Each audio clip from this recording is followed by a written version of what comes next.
अस्सलाम वालेकुम। उम्मीद है तमाम लोग खैरियत से होंगे। हम बहुत सारी बातें करते हैं। आज की जो रेमेडी है उसको देख के मतलब बनाने से पहले मुझे अपना जवानी, बचपन कहेंगे जवानी कुछ भी कह ले, लेकिन वो वक्त याद आ गया और ज़रूर आपके साथ शेयर करूंगी। कुछ चीज़ें ऐसी होती हैं और उनको हम सालों बल्कि कहना चाहिए सदियों से इस्तेमाल अगर कहें तो गलत नहीं होगा कि अरसा गुजर जाता है, नस्लें इस्तेमाल करती आ रही होती हैं और एक वक्त आता है हम उसको मतलब नज़रअंदाज करना शुरू कर देते हैं कि शायद हम बहुत ज़्यादा मॉडर्न हो गए हैं या बहुत ज़्यादा आगे हम चले गए हैं। लेकिन कुछ चीज़ों की जो अपनी अहमियत है वो अपनी जगह है और उनके साथ जुड़ी हुई यादें जो होती हैं उनकी तो क्या ही बात है। इसलिए कि वो ऐसी यादें होती हैं जिसे कहते हैं पुराने ज़माने की बातें, अपने बचपन की या जवानी की जो चीज़ें होती हैं वो मतलब से वो देख के ना रिफ्रेश हो जाती हैं। और वो आप देख रहे होंगे मुझे उसको देख के वो पूरा मुझे अपना ज़माना कॉलेज का याद आ गया कि वो हम लोग किस तरह से एक मासूमाना अंदाज होता था। आजकल की बच्चियां तो स्कूल में भी आपको इतनी मतलब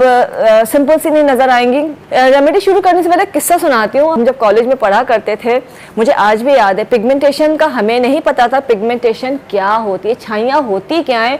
मतलब अराउंड 4,000 स्टूडेंट हमारा एक साल का होता था और उसमें मुझे नहीं याद कि किसी लड़की के चेहरे पे कोई छाई हो। अच्छा, छाइयाँ तो चलो कॉमन सी बात है और मतलब अब कॉमन हो गया, उस पर तो चलो बहुत अनयूजुअल सी बात होती थी, बट दाने ये तो बड़ा कॉमन सा लफ्ज है कि टीन एज में दाने निकलते हैं और ऐसा होता है। तो मुझे आज भी वो दो चेहरे अपने कॉलेज के याद है जिनके चेहरे पे दाने हुआ करते थे और बहुत कम होते थे। एक हमारी सीनियर थी और एक हमारी क्लास फेलो थी और उसमें भी एक वक्त आता था छोटे छोटे पैड्स आते थे स्पॉट करके क्लियर के नाम से, वो लगाए जाते। तो हम लोग सोचते थे या अल्लाह हमें कब दाना निकलेगा, हम भी लगा के कहेंगे अरे हमें दाना निकला है। और बड़ा इतरा के कॉलेज में ना वो लगा के आते थे कि स्पॉट और बड़ा लोग ओहो इसने कुछ लगाया है। हमें तो ये मौका ही नहीं मिलता था, सीधा सीधा मुंह धोया और चले गए कॉलेज। उसके बाद एक क्रीम होती थी वो लगाई, वहां पे मुंह धोया, खूब खेला कूदा, खाया पिया, उसके बाद वो क्रीम लगाई, देन फिर हम लोग फ्रेश हो गए।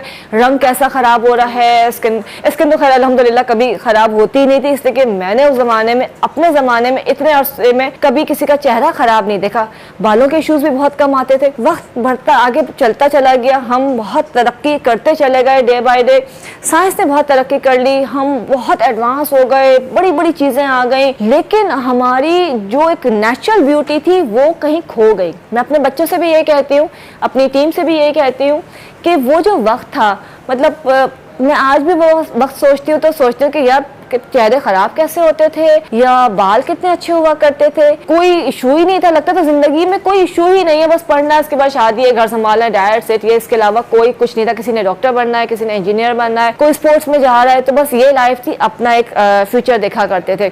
मैं लड़की की बात नहीं करी, मैं बच्ची की बात करी। आज की बच्ची जब थोड़ी सी समझदार होती है तो उसको टेंशन हो जाती है कि मेरा रंग खराब हो रहा है और उसके अलावा उसको परेशानी होती है कि मेरे बॉडी के ऊपर, मेरे फेस के ऊपर अनवांटेड हेयर्स है। मतलब वो उस उम्र की बता रही हूँ, बच्ची की बात करी, उसको हमारे ज़माने में कुछ होश ही नहीं होता था, हमें तो कॉलेज में होश नहीं था। तो उसको ये टेंशन होती कि मेरी बॉडी के ऊपर जो है अनवांटेड हेयर्स बहुत है, बुरा लगेगा कि मैं स्लीवलेस पहनूंगी, या मेरे अपर लिप्स हैं, मेरे पोर्स खुल गए हैं। और जितना एक्ने का प्रॉब्लम मैं अब देख रही होती, पोल्यूशन भी बढ़ा है, यकीनन बढ़ा है, हमारा फूड जो डाइट स्टाइल है वो बहुत ख़राब हो गया है, चिकन बहुत ख़राब हो गई जो कि हम बहुत खा रहे हैं, जंक फूड का इस्तेमाल बहुत बढ़ गया। अच्छा, ऐसा नहीं कि हम कॉलेज में, कोई मैं 100 साल पुरानी बात नहीं कर रही हूँ, कि कॉलेज में हमें पता है कि रोजाना का खाना हमारा बाहर ही होता था, कि कॉलेज से निकलते थे सामने हमारा एक बड़े जबरदस्त से खाने पीने की जगहें बनी थी और हम लोग खूब खाया पिया करते थे, लेकिन वो बाहर का खाना भी हेल्दी हुआ करता था। और आज हम बहुत बड़े बड़े नामों पे जाते हैं बट हमें वो हाइजीन लेवल, वो हेल्थ लेवल नहीं मिलता है जो उस जमाने में था। इसमें हमारा भी कसूर है कि हम माएँ जो हैं वो बहुत सहल पसंद हो गई हैं और उस सहल पसंदी में हम अपनी औलाद को आसाइश तो देते हैं, लेकिन हमने कुदरत से, नेचर से उनको दूर कर दिया, जिसकी वजह से सारी प्रॉब्लम्स आती जाती है। एक छोटी सी चीज देख के मुझे इतनी लंबी कहानी याद आ गई, और वो छोटी सी चीज क्या है मैं आपको दिखाऊंगी, आपके साथ शेयर करूंगी कि मेरी वो पूरी पुरानी जो बातें थी सारी मैंने याद कर ली और आपके साथ इतनी सारी चीजें शेयर भी की। खैर वो तो बहुत लंबी कहानी है। तो वो एक जो चीज है ये मैं आपको पहले दिखा देती हूँ, मैं इसको बार बार देख रही हूँ। ये है तिब्बत क्रीम। मैं इनकी एंडोर्समेंट नहीं कर रही हूँ, ये मुझे जानते भी नहीं है, लेकिन ये तिब्बत क्रीम हमारे कॉलेज लाइफ की जो ना एक तोहफा होता था कि हर लड़की के मुंह पे शायद ये होती थी और एक और क्रीम थी वो होती थी। लेकिन इसको आज रखने की क्या वजह, जो उस जमाने में और भी कुछ क्रीम्स होती थी जो आज बहुत बड़े बड़े नाम है, उन्होंने बहुत तरक्की कर ली और बड़ी चीजें एड ऑन हो गई हैं, लेकिन ये जो है उस वक्त से आज तक वैसे की वैसी है।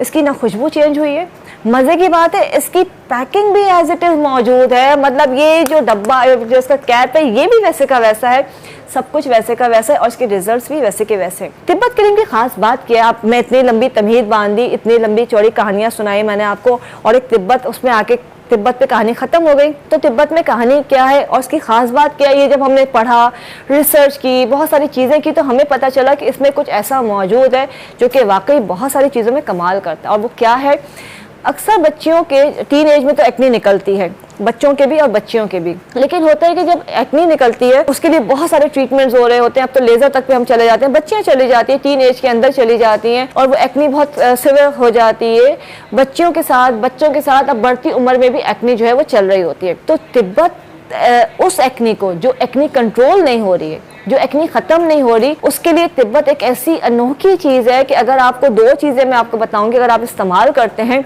आप देखेंगे कि आपके चेहरा कितनी जल्दी साफ़ होता है इंशाअल्लाह ताला, और आप खुद हैरान हो जाएंगे कि यार ये दो चीज़ें लगानी थी और हमने इतनी चीज़ें कर ली और उल्टा हमारा फेस जो है ख़राब ही होता गया, हम सिर्फ पहले ये लगा लेते। साथ साथ मैं आपको ये भी बता दूँ कि इसके साथ आपने जो मैं आपको चीज़ बनाना बताऊँगी, रेमेडी जो बताऊँगी, बहुत सिंपल है, इंतहा से ज़्यादा इफेक्टिव है ये। मतलब पर्सनली मैंने अपने जितना अरसा काम करते रही प्रोफेशनल लाइफ के अंदर, मैंने इसको इंतहाई आजमूदा बताया, और वो तमाम पेशेंट जो बिल्कुल आखिर में मायूस हो जाते हैं या कोई चीज़ उन पे काम नहीं करती है, तो उनको मैं ये रेमेडी जो है बता रही होती हूँ। और बहुत ज़्यादा लोगों के साथ मैंने ये शेयर की है। तो पहले बल्कि हम रेमेडी बना लेते हैं, वरना आप कहेंगे यार ये तो बातें कर करके ना बस पागल कर दिया इसने हमें।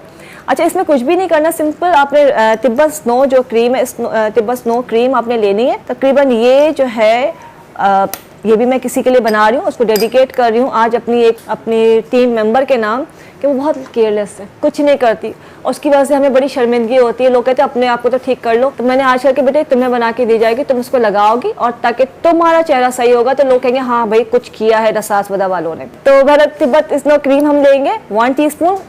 मेरे पास गंधक आंवला सार है, गंधक आंवला सार जो है आपको इजीली मिल जाएगा, पंसार के पास मिल जाता है। गंधक आंवला सार लेना है, सादा गंधक नहीं लेना है, गंधक आंवला सार लेना है और 1/2 टीस्पून आपने गंधक आंवला सार मिला दिया। ये दो चीज़ें बस आपने मिक्स करनी है। अच्छा, बहुत से लोग थोड़ा सा घबराते हैं, उनकी स्किन सेंसिटिव होती है, तो सिर्फ उसको माइल्ड करने के लिए मैं इसमें एमकॉलरिक का वाइटनिंग सी सीरम डाल रही हूँ, तकरीबन 1/4 टीस्पून। ये 3 चीज़ें मिलाई हैं और आप बस अब सब भूल जाइए, सब कुछ छोड़िए और उसको लगाना शुरू कर दीजिए। उसके बाद आप जिसकी वजह से क्रीम बनी है उसको भी दुआएं दीजिएगा और मुझे भी दुआएं दीजिएगा इंशाल्लाह। सिंपल आपने फेस को वॉश करना है। वॉश करने के लिए आप कोरामी का जो है लिवेगो डेल एक्नी का जो है वॉश यूज़ कर सकते हैं। अगर बॉडी की एक्नी है तो एमकॉलरिक का सिल्क सोप जो है वो यूज़ कर सकते हैं, वरना आप कोई और करें तो वो भी इस्तेमाल कर सकते हैं, बट इसके कॉम्बिनेशन में आपको अच्छे रिजल्ट्स मिलेंगे। और देन आपने वॉश करने के बाद ये क्रीम रात को पूरे फेस पे लगानी है, दानों के ऊपर लगानी है, पूरे फेस पे लगाइए, सिर्फ दानों के ऊपर नहीं पूरे फेस पे लगाइए और हल्का हल्का मसाज करके इसको छोड़ दीजिए। मॉर्निंग में उठ के वॉश कर लीजिए और मुझे पूरी उम्मीद है अल्लाह ताला से और यकीन है इस बात का कि 1 हफ्ते के इस्तेमाल के बाद इस वीडियो के नीचे कमेंट्स की एक बहुत लंबी लाइन होगी जो कि शुक्र अदा कर रहे होंगे अल्लाह ताला का और हमें दुआओं में याद रखे होंगे। तो आपने इस्तेमाल करना है, इस्तेमाल करने के बाद फीडबैक देना है और तमाम दोस्तों के साथ शेयर करना है। और एक बात और मज़े की, जब मेरी जो टीम की बच्ची है जब वो ठीक हो जाएगी 1 हफ्ते के बाद, मैं उसकी पिक्चर्स भी शेयर करूंगी आपके साथ इंशाल्लाह। इजाज़त दीजिए, अपना बहुत सारा ख्याल रखिएगा, खुश रहिए, खुश रहने दें। अल्लाह हाफिज़।